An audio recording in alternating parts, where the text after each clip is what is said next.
Yeah, okay guys. So today in the class, I'm going to let you know about the predefined or the built-in data types. Okay, the four important data types what we are having: list, tuples, dictionaries and sets. Okay, these four data types are also called as data structures. It is also referred to as data structures. So it is called as inbuilt or predefined data structures. Okay, so normally what is this concept of data structures? You have to understand that. See, now so far what you have seen, we have been assigning values to our variables. One variable taking one value. Like I'm saying A is equal to, so 10. So variable A is having only one value which is 10. Or else I'm saying B is equal to some value like this I'm assigning.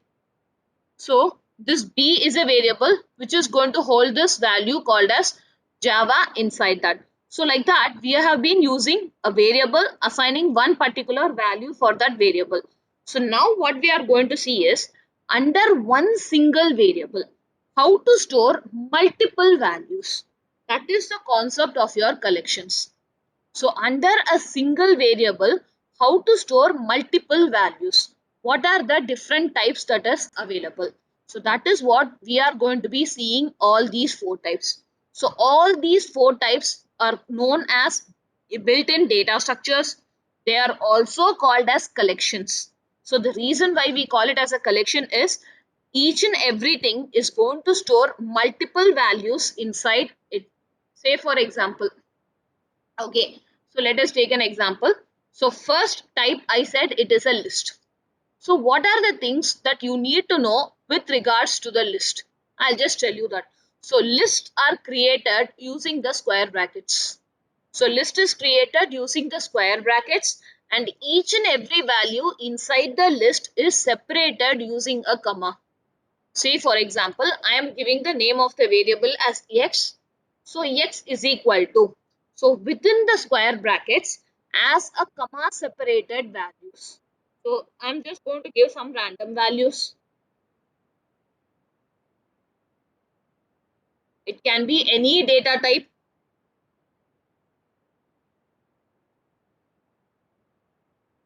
Let me add a boolean value also. Right. Then I'm adding a complex number. So like this, a collection of elements or collection of data grouped together under one single name. So this is a list because we are using the square brackets, hence we call it as a list. So for example, how to confirm? How to confirm that this is a list? So what I'm going to do is, I'm simply going to say print x, comma, I am also going to print the type of x. So you are already familiar with the function called as type. I have already discussed this function in my previous classes. So type function. So inside the type function, whatever variable name you are passing, this function is going to return back. The function is going to return back the data type of that particular variable. Say for example, let me run this code. See what happens. First, it is printing the x value. So what is the x value? X value is nothing but this entire list. So this entire list is getting stored inside this one single variable. So that is getting printed first. Okay, done. So after that, I Ma'am, am saying type of x. So what is the type of ma'am, x? Which is nothing but a list. Yes, ma. ma'am, 1 second, ma'am. அவ வந்துட்டா ma'am issue அவள் மட்டும் add பண்ணிடுங்க ma'am. Yes, da, na, add பண்ணிடுறேன். Okay ma'am thanks Okay, ma'am. da, பண்ணிட்டேன். Thanks. Okay, da. So as I was telling you, see now what happens, the list is getting printed and then the type of this data type of it is specified as a list here. So this is one thing. Okay, this is one type of data here. Now what is the other data type? I said tuples. So tuples are also same, just like my list. It is also used to store a group of elements under one single name. So how to go about that? So let me say here, let me create another variable equals to. So remember, tuples are created using the parenthesis. So tuples are created using the parenthesis. So inside the parenthesis, you can give a list of values. So whatever values you feel like, you can give a list of that values. So like this, I'm going to give. Now, same way, I am going to print this. and I am going to print the type of this variable y. So when I do that, just see, let me run this piece of code now. See what you're getting. Whatever is stored here, that is getting printed. Along with that, the type of it is specified as a tuple. So remember how to create a tuple. You have to put it within the parenthesis. Opening and the closing parenthesis, every value, comma separated value will be used to create a tuple. Okay, now the third type. The third type is also of a collection. That is, it can also store multiple values inside. Okay, that is nothing but our sets. So I'm going to create set. Set is equal to, sets are created using this curly braces. Using this curly braces, inside that a comma separated values. So like this, a comma separated values I'm going to give within the curly braces. So this is going to be treated as a set. So let us confirm that also. Okay, now you can just run this piece of code. See what it says. It is printing the values, and then what is it getting created? It is getting created as a set for us. Now the fourth type. This is the three types. The fourth type what we have is a dictionary. So remember, dictionaries are used to store values as a key value pair. So you will be having the key also, you will be having a value for that key. For example, I want to collect all your login IDs and password and save it. Okay, I have some 5 students are there. I want to collect all their login IDs and passwords. Or let me say email ID and password. And I want to store it inside one particular variable. So how I can do that is, I'm going to make use of my dictionary for that. Okay, so how I'm going to create my dictionary? Dictionaries are also created using the curly braces. So remember, sets are also created using curly braces. Dictionaries are also created using the curly braces. Then you may ask, ma'am, how will we know the difference? Here, as I told you, the dictionaries are always stored in form of a key value pair. So here, I'm going to say first E001. Say this is the employee ID. Okay, so this is going to be my key, colon. I have to specify the value for that key. So I am saying the name of the employee is going to be Anusha. So comma. This entire thing is the first value. This entire thing together is one value.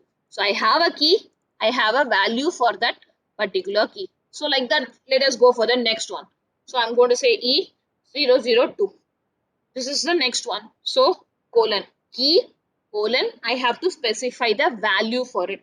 So value, again, I'm just giving the value like this. So like this, comma. So how much ever want, you can keep on storing. There is no restriction. All your collections, whether let it be a list, let it be a tuple, sets or dictionary, everything is dynamic in nature. That is, there is no fixed size. How much ever data you want, you can keep on adding into them. You are not going to have any restrictions at all. So there you go. I'm adding a third value also. Right. So now what I'm going to do is I'm going to print it. So the name of the variable is A. So I'm going to first print A. Then I'm going to print the type of. So run this piece of code. See, automatically everything you're getting within the curly braces as a key value pairs. And what is this type? It is called as a dict or a dictionary. So these are the different data types or built-in data structures you have with your Python. Okay, we will study about each and every data structure in detail. What are the functions of it? What is the speciality, features, everything we will be covering one by one. Now, I am just giving you an introduction.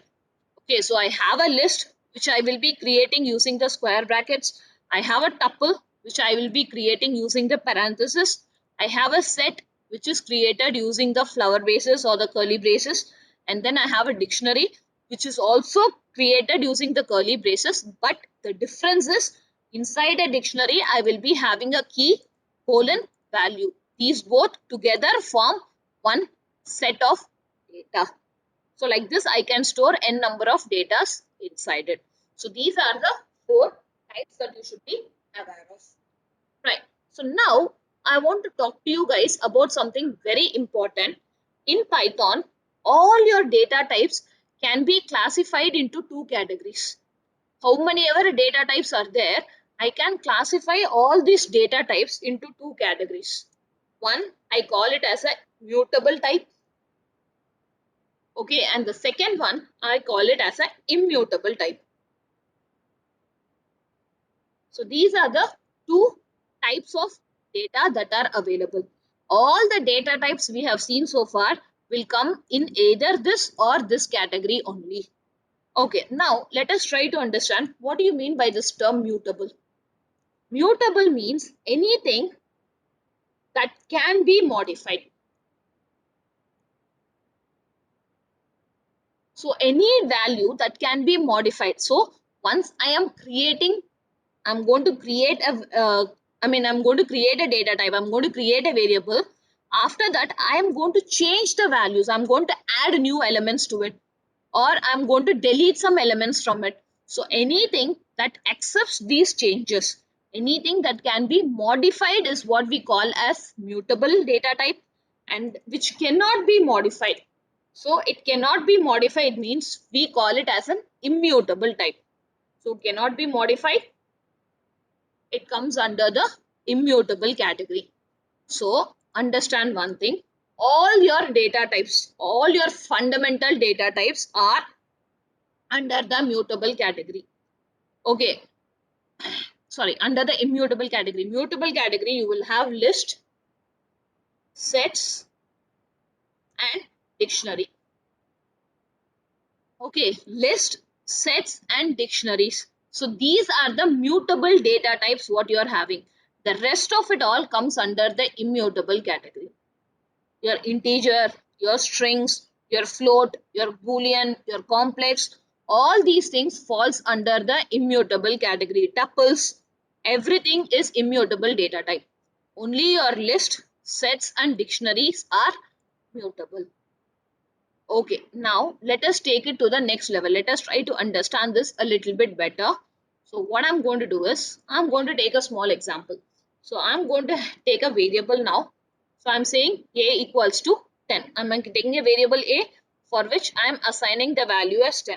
So now I'm going to take another variable. I'm saying b is equal to 20. Done. So now what I'm going to do is, I'm going to print a and I'm going to print the ID of a. So I hope you guys remember what is the ID function going to do. It is going to give me the address. So ID function is going to return the address of where the variable is being stored. Right. So now what I'm going to do is, yes, there you go. So I'm creating a variable a with the value 10 and I'm creating a variable b with the value 20. So now I'm going to print the ID of a, I'm going to print the ID of b. So normally in a programming language, what is going to happen? Whenever we create a variable, a memory for that variable is going to get allocated. And inside that memory, the value will be stored. That is what is going to happen here also. So a memory space is going to get created for a memory space is going to get created for B, and I am going to print the memory. Where is the memory location? I am going to print it using the ID function. So let me execute this. See what happens. This value of A is 10. This is the ID of A. Value of B is 20, and this is the ID, or this is the memory location of B. Perfect. There is no problem at all. But now, let me do a small change here to this code. See what I am doing? I am saying A is equal to 10. B is also equal to 10. Okay, so both A and B are having the same value. Now when I run this piece of code, see what happens. See the address. Did you see the difference here? So now what is going to happen, please understand this very clearly. There will be only one memory space getting created. So when the value of both the variables are same, it will not create separate memory for A and separate memory for B. What it will do is, it will create only one memory location will be created. Inside that memory location, value 10 will be stored, Okay, and then both the A and the B variable will be pointing to the same location. Will be pointing to the same memory location. See, that is why what you are getting, both the addresses are going to be same. So this is how Python uses the memory efficiently. See, one problem with Python and the memory is Python is dynamically typed language. So what is the problem which comes with a dynamically typed language? We discussed this on the first session. I hope you guys remember. Statically typed and dynamically typed. Statically typed means what? In advance, I will know how much of memory space is required to hold that value. So I can allocate that much of memory for it. But when it is dynamically typed, I don't know how much of memory to allocate. I have no idea. So based on the value, because the value also can be big also. If I am giving this as a 10-digit number or a 20-digit number also, it is going to accept it. So I have no idea, no limit on the range. I have no limits. So I have to need to do something to optimize my memory utilization. So how is Python doing the optimization of memory utilization is when the value is same. When the value is same for a variable, it will not create a separate memory. It is not going to create separate memories. What it is going to do is it is going to create one single memory, and it is going to place the value inside that memory location, and both the variables are going to point to the same memory location. That is how it is going to be handling this. And this is for all the immutable types. Okay, I told you strings are also immutable. Right, okay. Before going into that, you may ask me one doubt. Ma'am, I am saying A is equal to 10. Then I am printing A. Then next line, I am saying A is equal to 20. Then when I print A, now it is actually modifying, right? This line A is 10, this line A is 20. So how do we say that it is an immutable data type? The data is actually changing. So when I run this program, see, first time A value is 10, second time A value is 20. So the value is getting changed. Then how can you say that it is an immutable type? This is a very frequent question that I get. Okay, so what you have to analyze in that is, let us do this. You're printing A, right? Okay, print A. Along with that, print the address of A also. Same way here, print the address of A. Now you run the program. Now we run the program. See what happens.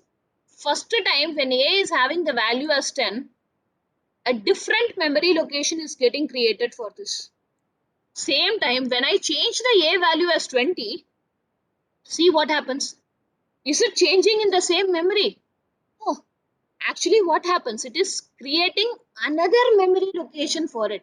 So it is not the same variable, guys. So please understand this very carefully. So when I say that A is equal to 10, then when I say A is equal to 20, don't think that same A variable is changing its value. No. What is happening is this variable is getting destroyed and the new A is getting created with a different memory location, and the value 20 is being stored in that. That is why I say it is immutable. You cannot change the value. If you want to change the value, it will be recreated all over again.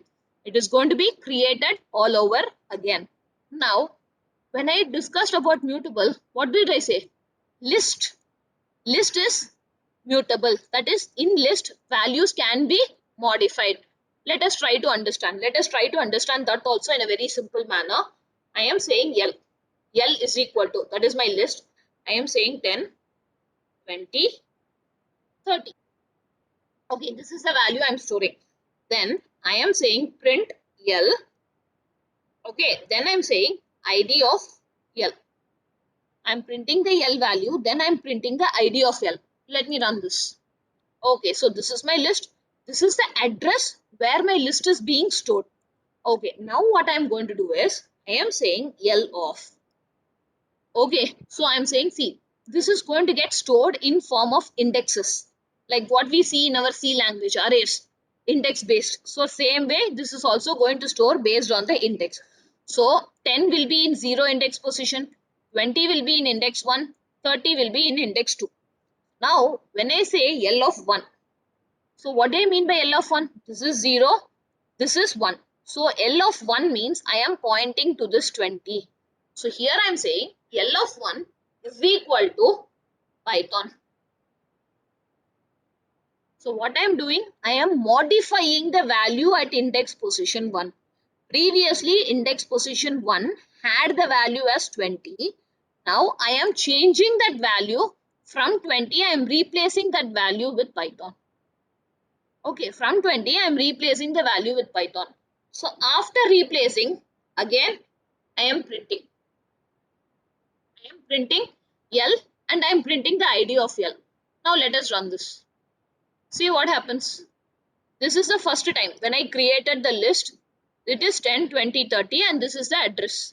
After modifying the value, see what happens here. In place of 20, Python is getting replaced. Okay, but where is the memory address? It is still in the same address. Still all the changes are happening inside the same variable, inside the same address. So that is why I said it comes under the mutable type. Same thing when I do to an integer, what happens? New memory address is getting created. But same thing when I do to a list, it is getting modified. The original list is only getting modified. It is not creating another list for me. So that is the concept of mutable and immutable type. Okay, we will discuss more on this mutable and immutable categories when we are seeing all these things in detail.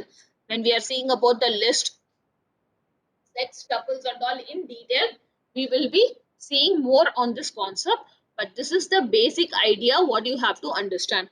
So mutable means it accepts modification, immutable means you cannot modify the data. So under mutable, what are the things you have? You have list, sets and dictionaries, and all the rest of the type comes under the immutable category. Okay, now is this clear, guys? Do you have any doubts in this? No, ma'am. Okay. Now, moving on to the next one.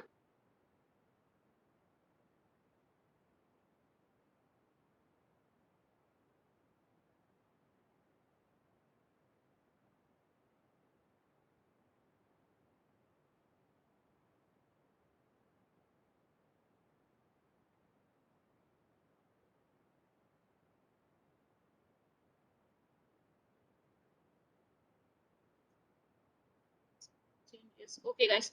So, moving on to the next topic.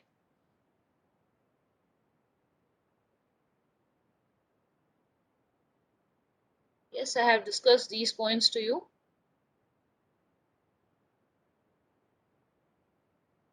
Yes. Next topic is I'm going to discuss with you about a data type called as range. So, next data type, what I'm going to discuss with you is a data type that is called as range. So, remember, this range data type has three values. So, inside the range data type, I can pass three values. That is nothing but the starting, ending and step value. Okay, the three values I can pass inside the range. First, understand what is the range. Range is actually a function which is used to generate a sequence of numbers. Only numbers, guys, not any other value. It will generate only numbers.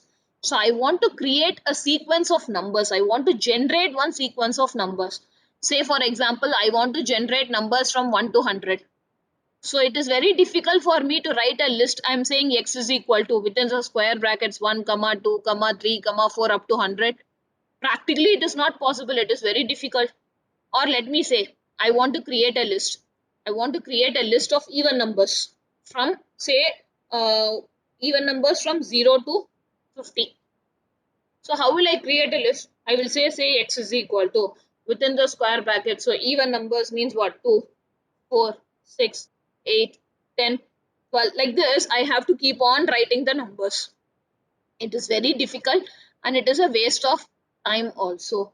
So I can make use of the range data type here. So remember, purpose of the range data type is to generate a sequence of numbers. So how to generate this number? So for that, I have three values that I need to pass inside. I have a start, I have an end, I have a step value. So now, what is the start? Start means what is the starting value should be? Start represents the starting value. So I am saying I want to generate a number from 1 to 10. So start is going to be 1. So if I want a number from 50 to 100 or 50 to 55, so start is going to be 50. So that is nothing but the starting value from where you want to generate that number, from which point you want to generate that number, that is going to be the starting value. Okay. If you are not mentioning the starting value, then there is a default value. The default value is 0. So remember, you can either mention the starting value, or if you do not give the starting value, then by default, the starting value is taken as 0. Right, that is the first step. Now, what is the end? End is nothing but the ending value. So, I am saying, okay, I want to generate a number from 1 to 10. So, starting value is going to be 1, ending value is going to be 10. So that is nothing but the end here. So end denotes the ending value. Right. Here there is one very important point you have to remember.